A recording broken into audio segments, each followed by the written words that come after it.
Hello viewers, আসসালামু আলাইকুম। আমি মোহাম্মদ মেহেদি হাসান, ডেলিশিয়াস কুকিংয়ের পক্ষ থেকে আপনাদের সবাইকে স্বাগতম। আজকে সুন্দর একটা রেসিপি নিয়ে আসছি আপনাদের মাঝে। আপনারা যারা আমার নিয়মিত দর্শক তারা অবশ্যই জানেন আমি সাধারণভাবে মাটির চুলায় গ্রাম বাংলার কিছু রেসিপি করে আপনাদের মধ্যে নিয়ে আসি। তো আজকে এর ব্যতিক্রম নয়। আজকে নিয়ে আসছি আমাদের আঞ্চলিক ভাষায় কলার মগজ বা কলার মোচা বলে থাকে। আমি সঠিক জানি না, যেহেতু আমি গ্রামীণ এবং আঞ্চলিকভাবেই রান্না করে থাকি এবং কথাবার্তা বলে থাকি, তাই আমি আমাদের গ্রামের ভাষায় যেটা বলে আমি সেটার নাম বললাম। আপনাদের যদি অঞ্চলে অন্য কোনো ভাষায় জেনে থাকেন এই রেসিপিটার নাম বা এই খাবারটার নাম, অবশ্যই কমেন্টের মাধ্যমে জানিয়ে দেবেন। তো আপনারা দেখতে পাচ্ছেন কলার মগজ বা কলার মোচা থেকে আম্মু ভিতরে কিছু অংশ বের করে নিচ্ছে বটি দিয়ে কেটে। কলার ফুলটি খাওয়ার পূর্বে উপরের যে আবরণটা আছে, শক্ত আবরণটা ফেলে দিতে হবে এবং কলার ফুলের মধ্যে শক্ত একটা ডাঁটা আছে, তো ওটা এবং ওর মধ্যে ফুলের মধ্যেও একটা আবরণ, চিকন একটা আবরণ আছে, আবরণটা ফেলে দিতে হবে অবশ্যই, কারণ এই দুইটা জিনিস একটু শক্ত হয়ে থাকে, রান্না করার পরেও শক্ত নরম হবে না। তো আপনারা দেখতে পাচ্ছেন আম্মু কিন্তু একটা একটা করে বেছে ফেলে দিচ্ছে। আপনারা অবশ্যই দেখতে পাচ্ছেন, ভালোভাবে দেখলে অবশ্যই বুঝতে পারবেন। আমি রেসিপিটা করার সময় এবং কথা বলার সময় আমার আশেপাশে গাড়ির শব্দ, তারপর পশু পাখির শব্দ, অনেক শব্দই আপনারা খেয়াল করবেন। তো আসলেই কিন্তু অসাধারণ লাগে, অনেক ভালো লাগে এই সাউন্ডগুলা, খারাপ না। তো আপনাদের কেমন লাগে অবশ্যই জানিয়ে দিবেন। আর দেখতে পাচ্ছেন আম্মু কেটে পরিষ্কার করে নিচ্ছে। ও হ্যাঁ, আরেকটা কথা না বললেই নয়, উপরের অংশটুকু তো শক্ত থাকে, এই কারণে রান্না করার সময় আর কি প্রবলেম হবে, খেতে সিদ্ধ কম হবে। তো অবশ্যই আপনারা একেবারে ভিতরের অংশটুকু কলার ফুল এবং কলার ফুলের যে উপরের আবরণটা আছে এটা সহ একেবারেই ছোট করে চিকন করে নিতে পারেন। আপনারা দেখতে পাচ্ছেন আমি হাত দিয়ে মুতলি আপনাদের দেখিয়ে দিলাম যে আসলেই খুবই নরম একটা অংশ ভিতরে। আপনারা ভিতরের সম্পূর্ণ অংশটুকুই খেতে পারবেন, কোনো সমস্যা নেই, ভালোভাবে পরিষ্কার করে নেবেন। তো আপনারা দেখতে পাচ্ছেন আম্মু ইতিমধ্যে কড়াই উঠিয়ে দিয়েছে চুলার উপরে এবং হালকা কিছু পরিমাণ পানি দিয়ে দিয়েছে সিদ্ধ করার জন্য। তো দেখতে পাচ্ছেন যে কলার যে ফুলটা আম্মু ভালোভাবে পরিষ্কার করে তারপর সামান্য পরিমাণে হলুদ দিয়ে এখন সিদ্ধ করে নেবে। একটু ভালোভাবে নেড়ে ছেড়ে দিবেন, দিয়ে আপনারা সিদ্ধ করার জন্য ঢাকনা দিয়ে দিবেন। বেশি সিদ্ধ করতে হবে না, হালকা সিদ্ধ করলেই হবে।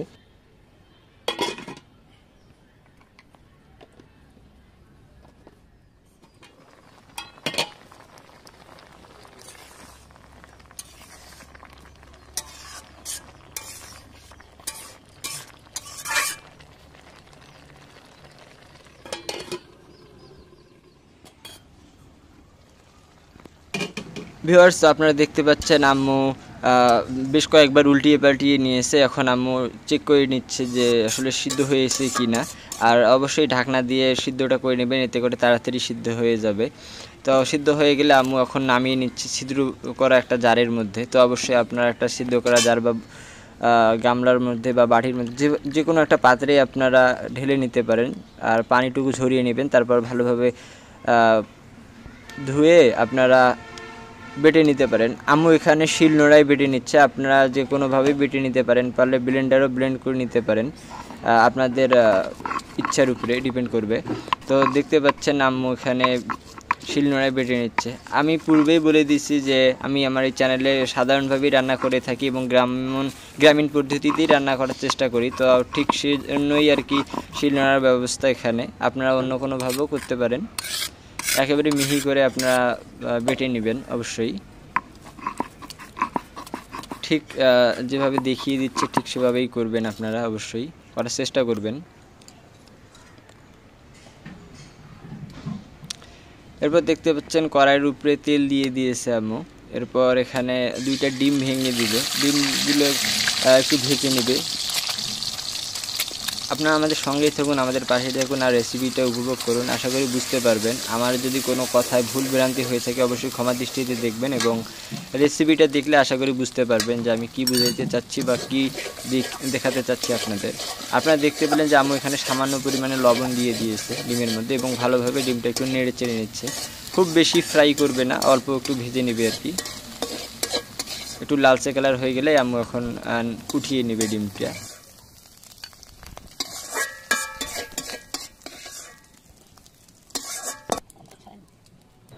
আপনারা দেখতে পাচ্ছেন আম্মু ওই কড়াইয়ের মধ্যেই পর্যাপ্ত পরিমাণে তেল দিয়ে দিচ্ছে এবং চিকন করে কেটে রাখা পেঁয়াজ দিয়ে দিচ্ছে, একটু নেড়ে চেড়ে নিচ্ছে এবং এরপর আস্তে আস্তে পর্যাপ্ত পরিমাণে মশলা দিয়ে দিবে। দেখতে পাচ্ছেন আম্মু পর্যাপ্ত পরিমাণে সব মশলা দিয়ে দিচ্ছে। অবশ্যই আপনারা আপনাদের যতটুকু প্রয়োজন ততটুকুই দিয়ে দিবেন। স্বাদমতো লবণ, স্বাদমতো মরিচ গুঁড়ো, হলুদ গুঁড়ো এবং গরম মশলা গুঁড়ো অবশ্যই সব স্বাদমতো দিয়ে দিবেন। তারপরে ভালোভাবে নেড়ে চেড়ে নিচ্ছে আম্মু, দেখতে পাচ্ছেন। ভালোভাবে নেড়ে চেড়ে নেওয়ার পর পূর্বে বেটে রাখা ওই কলার ফুল বা মগজ বা আপনারা যেভাবেই বলে থাকেন আর কি নামটা, তো সেইটা দিয়ে দিচ্ছে। তো কলার মগজ দিয়ে দেওয়ার পর তো ভালোভাবে একটু নেড়ে চেড়ে নেবেন অবশ্যই।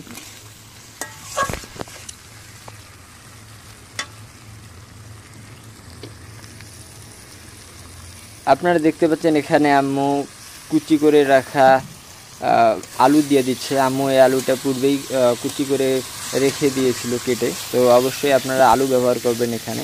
একেবারে চিকন করে নেবেন, কারণ সিদ্ধ হওয়ার জন্য পর্যাপ্ত পরিমাণে সময় দিতে হবে। আর বেশি মোটা করা থাকলে অবশ্যই খেতেও ভালো লাগবে না এবং সিদ্ধ হইতেও সময় লাগবে, অতএব চিকন করে রাখার চেষ্টা করবেন। তো আপনারা দেখতে পাচ্ছেন আম্মু এখানে ভালোভাবে নেড়ে চেড়ে নিচ্ছে। এখন এই রেসিপিটা তৈরি করার জন্য আপনাদের পর্যাপ্ত পরিমাণে পানি দিয়ে দিতে হবে। পানি দিয়ে ঢাকনা দিয়ে সিদ্ধ করার জন্য রেখে দিতে হবে কিছুক্ষণ।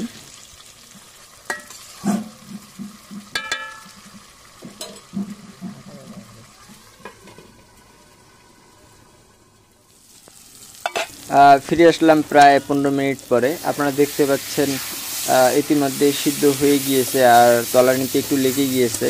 তো সেই দিকে খেয়াল রাখবেন যেন চুলার আঁচটা একটু মিডিয়াম থাকে, চুলার আঁচটা মিডিয়াম রাখার চেষ্টা করবেন।